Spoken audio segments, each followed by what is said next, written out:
August 6, 2024 ரஷ்யாவோட Kursk ஒப்லாஸ்டுக்குள்ள அப்படியே கொடையலாமா அப்படிங்கிறது போல வந்து பாத்தீங்கன்னா யோசிச்சு பெருமளவுல ஆர்ப்பாட்டங்கள் 6 வாரங்களோட என்டர் பண்ணக்கூடிய அந்த காட்சிகள் 2024 உக்ரைனோட வீரர்கள் எவ்வளவு ஐட்டங்கள், எவ்வளவு வீரர்கள் என்ன மாதிரி சந்தோஷத்தோட கர்ஸ்க் ஒப்லாஸ்டுக்குள்ள போறாங்க. அதாவது நாங்களாம் லேசுப்பட்டவங்க கிடையாது, ரஷ்யாக்குள்ளேயே போய் சரசம் பண்ணோம் அப்படிங்கிறது போல போன நபர்கள். இப்போ மார்ச் 10, 2025 உள்ள போன வீரர்கள் வரக்கூடிய வழியை பாத்தீங்களா? உள்ள போறவங்க ஏதாவது வண்டி வண்டியா எடுத்துட்டுலாம் வந்துருக்கணும். வண்டி வண்டியா போனவங்க இப்போ கால்நடையா வரீங்களேப்பா அப்படிங்கிறது போல பலரும் கதறிக்கிட்டு இருக்காங்க. அதாவது இதுக்கு மாஸ்டர் பிளான் ஜெலன்ஸ்கி அவர்கள் தாங்க அப்படிங்கிறாங்க. என்ன ஒரே சந்தேகமா இருக்குதே அப்படிங்கிறது போல இருக்கு இல்லையா? அதாவது பெருமளவுல ரிட்ரீட் ஆயிட்டு இருக்காங்க, விட்டா போதும் அப்படின்னு ஒடியாந்துட்டு இருக்காங்க சுதா பகுதியில இருந்து. அது இந்த சுதான்ல எல்லாரும் வந்து ஒரு சேர வெளியே வந்தாங்க அப்படின்னா சிக்கிடுவாங்க இல்லையா? அதனால கொஞ்சம் கொஞ்சமா வரலாமா அப்படிங்கிறது போல ஒரு பில்டிங்கா வந்து பார்த்தீங்கன்னா உள்ள ஒளிஞ்சுக்கிட்டு அங்கிருந்து வெளியே ஓடியாரலாம் அப்படிங்கிற போல வந்திருக்கிறாங்க. சிலர்லாம் ஷாட்ல வெளியே ஓடினவங்கள ஓடிட்டாங்க. ஆனா அங்க உள்ள வந்து ஆஜராகிறாங்க இல்லையா? அதை தெரிஞ்சுக்கிட்டாங்க ரஷ்யன்ஸ். ஸோ அந்த பில்டிங் மேல கர்ஷ்னோபோல் ஸ்ட்ரைக் அக்யூரேட்டா ஹிட் பண்ணிட்டே இருக்கிறாங்க. தொடர்ந்து பயங்கரமான இழப்புகள் உக்ரைனுக்கு நடந்துகிட்டே இருக்கு. ஸோ பின்வாங்கிறதுக்கு கூட வழி இல்லாம தவிக்கிறாங்க உக்ரைனியன்ஸ். என்ன பண்ண போறாங்கன்னு தெரியல. சரி, ஓகே, இது இருக்கக்கூடிய நிலவரம். அதாவது இதுக்கு எப்படி மாஸ்டர் பிளான் ஜெலன்ஸ்கி அவர்கள் போட்டிருக்கலாம் அப்படின்ற கேள்விகள் வருது இல்லையா? அதாவது ஏதோ செஞ்ச ஒரு சந்தோஷம் அப்படிங்கிறது போல உக்ரைனோட அதிபர் வந்து பார்த்தீங்கன்னா எங்களுக்கு ரஷ்யாவோட சண்டை, அதனால கேஸ் பைப்லைன்ல கிளாஸ் வாங்க மாட்டோம், உக்ரைன் வழியா வந்து பாத்தீங்கன்னா யூரோப்பியனுக்கு கேஸ் போகக்கூடாது, வெற்றி அப்படிங்கிறது போல கேஸ் கொடுக்கலாம் முடக்கிட்டோம் ரஷ்யா அப்படிங்கிற யோசிச்சாங்க இல்லையா? அந்த கேஸ் பைப் லைன்ல கேஸ் போகாம ஸ்டாப் பண்ணதுனால அந்த கேஸ்ல இருக்கக்கூடிய சின்ன மீத்தேன் கேஸ்லாம் இருக்கு இல்லையா? சொல்ல வெளியே போதா வெயிட் பண்ணிட்டு இருந்திருக்காங்க.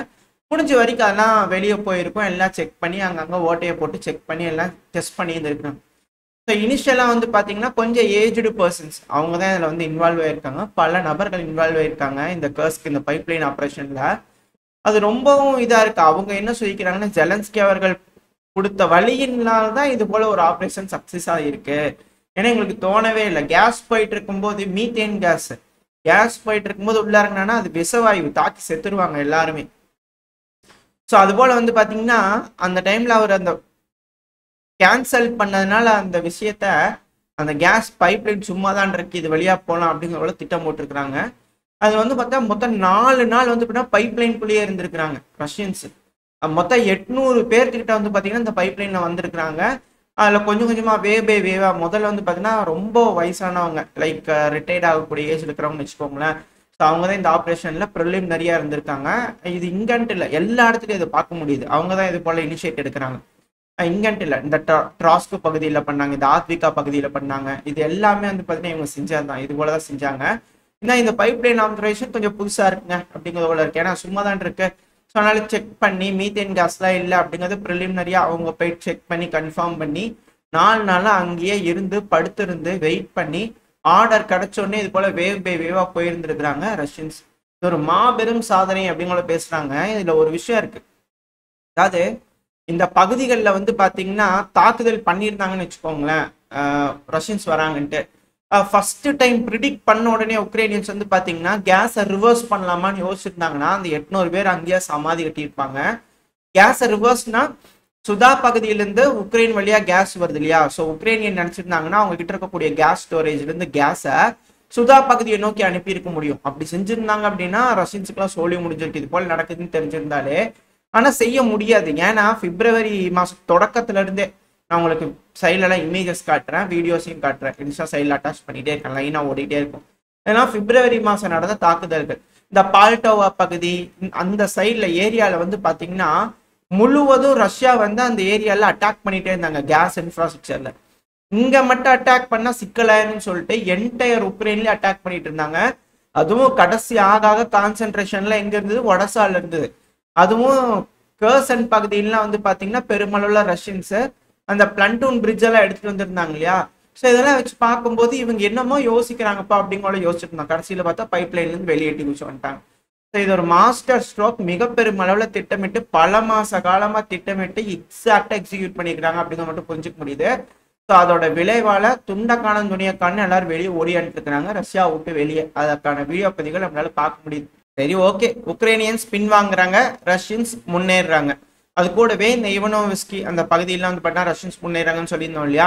இப்போ அந்த பகுதிகளில் ரஷ்யன்ஸ் வந்து பார்த்தா பேட்ரால் ஆக்டிவிட்டீஸ்ல ஈடுபட்டுக்கிட்டு இருக்காங்க. மேபி உக்ரைனியன்ஸ் வந்து பார்த்தா காட்டு பகுதிகள் அங்கே ஸ்ட்ரீட்ஸ்ல எங்கேயாவது ஒளிஞ்சிருக்கலாம் இல்லையா. ஸோ அதெல்லாம் தெரிஞ்சுக்கிட்டு கிளியர் பண்றதுக்கான வேலைகளை ரஷ்ய தரப்பு வந்து இறங்கியிருக்காங்க. ஸோ ஃபாஸ்டா வந்து பார்த்தீங்கன்னா அந்த பகுதிகளில் முன்னேறாங்க. அது கூடவே இந்த இவனோவிஸ்கில மட்டும் கிடையாது, அது மேப்ல பார்ப்போம் இந்த பகுதிகள் இதெல்லாம் எங்க நடந்ததுன்னு சொல்லிட்டு. அது உக்ரைனியன்ஸ் பின்வாங்கிட்டு இருந்தாங்க இல்லையா. ஸோ இந்த பார்டர்ல இருக்கக்கூடிய செக் போஸ்ட் பகுதியெல்லாம் வந்து பார்த்தீங்கன்னா பின்வாங்கிட்டு இருந்தாங்க. அடுத்து அந்த தாக்குதல் நடந்தது இல்லையா. ஸோ இங்க இருக்கக்கூடிய பகுதிகளை தான் வந்து பார்த்தீங்கன்னா தஞ்சம் அடைஞ்சிட்டு இருந்தாங்க, அது மேல வந்து தாக்குதல் பண்ணியிருந்தாங்க. ரெண்டாவது நம்ம சொல்லியிருந்தக்கூடிய இவனோவிஸ்கி. ஸோ இந்த பகுதிகள் தான் ரஷ்யன்ஸ் வந்து பார்த்தீங்கன்னா பேட்ரோல் பண்ணிக்கிட்டு இருக்காங்க. ஸோ கூடிய சீக்கிரத்தில் முன்னேறிடுவாங்க. கரண்டா இருக்கக்கூடிய விஷயங்கள், அதாவது அஃபிஷியல் டேட்டாஸே பழுது வர ஆரம்பிச்சிச்சு. கரண்டா வந்து பாத்தீங்கன்னா ரஷ்யாவோட கட்டுப்பாட்டுக்குள்ள இந்த பகுதிகள் முழுவதும் வந்துருச்சு அப்படிங்கிறது போல சொல்லப்பட்டுட்டு வருது. அது கூடவே இங்க இருக்கக்கூடிய பகுதிகளும் வந்து பண்ணா ரஷ்யா அவங்க கட்டுப்பாட்டுக்குள்ள எடுத்துட்டு தான் சொல்றாங்க. ஒரு 2 நாளுக்குள்ள எல்லா தகவலும் வெளியே வர ஆரம்பிச்சிடும். அது மட்டும் இல்லாம இங்க மட்டும் இது போல விஷயங்கள் நடக்கல. அட் த சேம் டைம் வந்து பாத்தீங்கன்னா டொனஸ்கோ பிளாஸ்ட்ல இதே போல உக்ரைனியன்ஸ் வந்து பாத்தீங்கன்னா இந்த உதாஷ்னிய பகுதி இருக்கு இல்லையா, அதுவும் குறிப்பா இங்க இருக்கக்கூடிய பில்டிங்ஸ் இந்த மேப்ல பாத்துக்கோங்க. அந்த பகுதிகளில் வந்து பாத்தீங்கன்னா உக்ரைனியன்ஸ் ஒரு அட்டாக் பண்றதுக்காக உள்ள போய் வெயிட் பண்ணிட்டு இருந்திருக்காங்க உக்ரைனோட அசால்ட் ட்ரூப்பர்ஸ். ஸோ அந்த பகுதிகளில் ரஷ்யா வந்து பயங்கரமா தாக்குதல் பண்ணிட்டு இருக்கனால அந்த பகுதிகளில இருந்து உக்ரைனியன்ஸ் வேக வேகமா பின்வாங்கி வர ஆரம்பிக்கிறாங்க. அதாவது ஃப்ரண்ட் லைன் முழுவதும் வந்து பாத்தீங்கன்னா இது போல ரஷ்ய தரப்பு வந்து தாக்குதல் பண்றாங்க. பல இடங்கள்ல இருந்தும் உக்ரைனியன்ஸ் பின்வாங்கிக்கிட்டே இருக்கிறாங்க. அது கூடவே இன்னொரு பகுதி மேப்ல பார்ப்போம். அதுவும் குறிப்பா இங்க இருக்கக்கூடிய கொஸ்டாண்டினோப்போல் ரஷ்யன்ஸை பொறுத்த வரைக்கும் இது முழுசும் வந்து பாத்தீங்கன்னா ரஷ்யா அவங்க கட்டுப்பாட்டுக்குள்ள இருக்கிறதா சொல்லியிருக்காங்க. அது எப்படி நம்ம கன்ஃபார்ம் பண்ணலாம், அது இங்க இருக்கக்கூடிய கொஸ்டாண்டினோப்போல். ரெண்டாவது இந்த ஆண்ட்ரிஃப்கா வந்து பாத்தீங்கன்னா அவங்களோட முழு கட்டுப்பாட்டுக்குள்ள வந்துருச்சு. சமீபத்துல தான் ஒரு 2-3 நாளைக்கு முன்னாடி தான் வந்து பாத்தீங்கன்னா இந்த ஆண்ட்ரிஃப்கா முழுவதும் அவங்க கட்டுப்பாட்டுக்குள்ள வந்துருச்சு அப்படின்னு சொல்லியிருந்தாங்க. அதுவும் குறிப்பா இங்க இருக்கக்கூடிய பகுதிகளில் கொடியேற்றி காமிச்சிருப்பாங்க. நம்ம ஃபர்ஸ்ட் அந்த கொஸ்டாண்டினோப்போல் இருக்கு இல்லையா, ஸோ அந்த பகுதி, ஸோ அங்க வந்து பார்த்தீங்கன்னா ரஷ்யன்ஸ் பல இடங்கள்லயும் அவங்க கொடியேற்றி காமிச்சிருக்காங்க. இதே போலதான் வந்து பார்த்தீங்கன்னா ஆண்ட்ரிஃப்கா இப்போ அடுத்தது வந்து பார்த்தீங்கன்னா வீடியோலோட இருக்கும். இந்த பகுதி வந்து பார்த்தீங்கன்னா இந்த ஆண்ட்ரிஃப்காவோட இருக்கலே தெற்கு பகுதி, நம்ம மேப்ல பார்க்கறது வச்சு சொல்றேன். இருக்கலே தெற்கு பகுதியில வந்து பார்த்தீங்கன்னா கொடியேற்றி காமிச்சிருந்தாங்க. ஸோ இந்த பகுதிகள் முழுவதும் ரஷ்யா அவங்க கட்டுப்பாட்டில் எடுத்துட்டாங்க. இதுக்கப்புறம் அட்டாக் பண்ணி உக்ரைன் பிடிச்சதா எந்த ஒரு வீடியோ பதிவோ இல்லை எதுவும் அவங்க தரப்பு தர கிடையாது. ஸோ இப்போதைக்கு இந்த பகுதிகள்லாம் அவங்க கட்டுப்பாட்டுக்குள்ள இருக்கலாம். மேப்ல மேபி உக்ரைனியன்ஸ் வந்து பார்த்தீங்கன்னா இந்த பகுதிகள்லாம் சண்டை நடக்குது அப்படிங்கிற சொல்லலாம். ஆனால் அந்த பகுதிகள் முழுவதும் ரஷ்யா அவங்க கட்டுப்பாட்டுக்குள்ள எடுத்துட்டாங்க. ஸோ இது போல பல பகுதிகளையும் வந்து பார்த்தீங்கன்னா ரஷ்யா முன்னேறிட்டு இருக்காங்க. இந்த சமயத்துல வந்து பாத்தீங்கன்னா சவுதியில வச்சு மீட்டிங் நடக்க போகுது, பீஸ் நெகோசியேஷன் அப்படின்னு சொல்றாங்க. என்ன மாதிரியான கார்டை வச்சுட்டு உக்ரைன் போய் ரஷ்யா கிட்ட பேசுவாங்க? ரஷ்யா கர்ஸ்களை வச்சிருந்தோம் இல்லையா ஒரு கட்டத்துல, அதுல இருந்து நாங்க பின்வாங்கிக்கிட்டுமா, நீங்க வேற ஏதாவது எங்களுக்கு தரீங்களா அப்படின்னு கேட்பாங்களா என்ன ஏதுன்னு தெரியல. அது இன்னைக்கு பேசியிருந்தாங்க அப்படின்னா கூட ஏதாவது கிடைச்சிருக்கலாம், ஒரு நாளைக்கு முன்னாடி பேசியிருந்தா கூட ஏதாவது கிடைச்சிருக்கலாம். இவங்க இழுத்துக்கிட்டே இருக்கிறதுனால ஒன்னொன்னா கையை விட்டு போகுதே அப்படிங்கிறது போல கேள்விகள் வருது. இல்லை அதுக்கேற்ற மாதிரி ஏதாவது செய்யறாங்களா அப்படிங்கிறது போல தெரியல. அது நடக்கணுன்றதுக்காக தான் வெயிட் பண்ணிட்டு இருந்தாங்களா அப்படின்ற கேள்விகளும் வர ஆரம்பிச்சிருக்கு. என்ன நடக்க போகுதுன்னு தெரியல, வெயிட் பண்ணி பார்ப்போம். இந்த மீட்டிங்ல ஏதாவது ரிசல்ட்ஸ் வந்து அடுத்தடுத்து பார்க்க ஆரம்பிக்கலாம். ஆனா ஈயோட உர்சுலா ஒன் டெர் அவர்கள் இருக்காங்க இல்லையா, யூரோப்பியன் யூனியன் கமிஷனோட பிரசிடென்ட், இப்போ அவங்க தரப்புல இருந்து வந்து பாத்தீங்கன்னா ஸ்டேட்மெண்ட்ஸ் வர ஆரம்பிச்சிருக்கு. யூரோப்பியன் யூனியனோட ராணுவம் எந்த நேரமும் எந்த டைமும் ரெடியா இருக்கணும், சொன்னோடனே டக்குன்னு எல்லாம் வேலை நடக்கணும். என்னதான் யூரோப்பியன் யூனியன்ல 800 பில்லியன் ஈரோக்கு நீங்க ஓகே சொல்லலைனாலும் யூரோப்பியன் யூனியனோட ராணுவம் எந்த நேரமும் கண்ணில் விளக்கண்ணி ஊற்றி தயாரா இருக்கணும் பாருங்க அப்படின்னு ஸ்டேட்மெண்ட் சொல்லியிருக்கிறாங்க. ஒரு வேலைங்க ரஷ்யா ஓகேன்னு சொல்றது, அதாவது இப்படி ஆட்டுறதுக்குள்ள அவங்கலாம் உள்ள ஓடிடுவாங்களா என்ன ஏது உக்ரைனுக்குள்ள அப்படிங்கிறது போல தெரியல. ஸோ பார்ப்போம் என்ன நடக்க போகுது அப்படிங்கிறது போல. அது மட்டும் இல்லாமல் இந்த யூரோப்பியன் யூனியன்ல ஒரு தீவிரவாத தாக்குதல் தெஹ்ரிக் ஐ தாலிபான் அப்படிங்கிறது போல வந்து பண்ணா பாகிஸ்தான்ல இருக்கக்கூடிய சில நாசா வேலை செய்யக்கூடிய நபர்கள் வந்து ஸ்பெயினுக்குள்ள புண்டாங்க. ஸ்பெயின் சமீப காலமா ஹைலைட் ஆகிட்டே இருக்குல்ல, நிறைய செய்திகள் பார்த்துக்கிட்டு இருக்கோம்ல, ஏன் என்னன்னு தெரியல. அது இங்க வந்து பாத்தீங்கன்னா 20 பாகிஸ்தானோட நாச வேலை செய்யும் கும்பல் வந்து பாத்தீங்கன்னா ஸ்பெயினுக்குள்ள பூந்திருக்கு, இந்த தலைய கல்ற கும்பல். ஸோ அது போல அது ஸ்பெஷலிஸ்டுங்களாமா. ஸோ அதுக்குள்ள பூந்து தாக்குதல்லாம் பண்ணி பிடிச்சிட்டாங்க அப்படிங்கிறது போல ஸ்பெயின் தரப்புன்னு சொல்லியிருக்காங்க. அதுக்கான வீடியோ பதிவு செய்திகள்லாம் வந்துகிட்டு இருக்கு, பார்ப்போம். ஏன்னா யூரோப்பியன் யூனியன் ஃபுல்லாவே வந்து பாத்தீங்கன்னா இது போல விஷயங்கள் இருக்கு. அதுவும் பல இடங்கள்லயும், அது ஜெர்மனிலாம் காரை வந்து பாத்தீங்கன்னா வேகமா ஓட்டிட்டு போய் நடந்துட்டு இருக்கிறவங்க மேல விட்டு விட்டு ஏத்துறது, இது போல பல நாச வேலை செய்யும் வேலைகள் நடந்துகிட்டு இருக்கு, நாச வேலைகள். ஸோ இது போல கும்பல்கள்லாம் வந்து பார்த்தா பெருமளவில் கான்சென்ட்ரேட் பண்ணி இந்த பாகிஸ்தான், ஆப்கானிஸ்தான் இந்த ஏரியாவில். ஸோ இந்த ஏரியாவில் கான்சென்ட்ரேட் பண்ணுறதுனாலே இங்கே திரும்பவும் ஏதாச்சும் வேலைகளில் இறங்கிடுவாங்களா? அதாவது பாகிஸ்தான், அதாவது ஆப்கானிஸ்தான் வந்து பின்வாங்கினது மிக பெரும் தப்பு அப்படிங்கிறது அமெரிக்கா தெரிஞ்சிருக்கும். அதுவும் துளசி கபாட் அவர்கள்லாம் பதவி ஏற்கிறதுக்கு முன்னாடியே வந்து பார்த்தீங்கன்னா இந்த இடத்துல சொல்லியிருந்தாங்க, பாகிஸ்தான்ல தான் அந்த தீவிரவாத அமைப்புகள்லாம் இருக்கிறாங்க அப்படின்னா வேரோடு போய் பிடுங்கலாம் அப்படிங்கிற சொல்லியிருந்தாங்க. ஒரு வேளை பிடுங்க வந்துருவாங்களா அப்படிங்கிற கேள்விகள் இருக்கு. இந்த சமயத்துல தாலிபான்கள் வந்து பாத்தீங்கன்னா ஈரானோட இணைஞ்சு உறவாடலாம் அப்படிங்கிறதுல அவங்க தரப்புன்னு சொல்லியிருக்கிறாங்க. இதுக்கு நடுவில் வந்து பாத்தீங்கன்னா சைனா, ரஷ்யா, ஈரான் இவங்க 3 பேரும் இந்த பகுதிகளில் வந்து ட்ரில் பண்ண போறாங்க. இந்த பெர்ஷியன் கல்ஃப் இந்த பகுதிகளை ட்ரில் பண்றதுனால நேவல் பிளாக்கேடு போட போறாங்களா? பாகிஸ்தானுக்குலாம் உதவ வந்தீங்கன்னா நான் விடமாட்டேன்பா, இந்த தடவை நேவல் பிளாக்கேடு போட்டுருவேன் அப்படின்னு யோசிப்பாங்களா? செய்வாங்களா? அது மட்டும் இல்லாம பாகிஸ்தானுக்கு அதிக அளவில் ஆயுத உதவிகள் எதுவும் வந்துடக்கூடாது, இது போல ஆப்கானிஸ்தான்ல போய் தாக்குதல் பண்றேன் அப்படிங்கிறது போல எதுவும் செஞ்சிடக்கூடாது, ஏன்னா அந்த இடத்துல போர் சூழல் வந்திருக்கு இல்லையா, அதுக்கு உதவி பண்ணக்கூடாதுன்றதுக்காக ஏதாவது ஒரு சிக்கல்கள் இங்க வரப்போது அது நடக்க தடுத்தரணும் அப்படின்றதுக்காக இவங்களாம் முயற்சி பண்றாங்களா அப்படிங்கிற கேள்விகள்லாம் இருக்கு.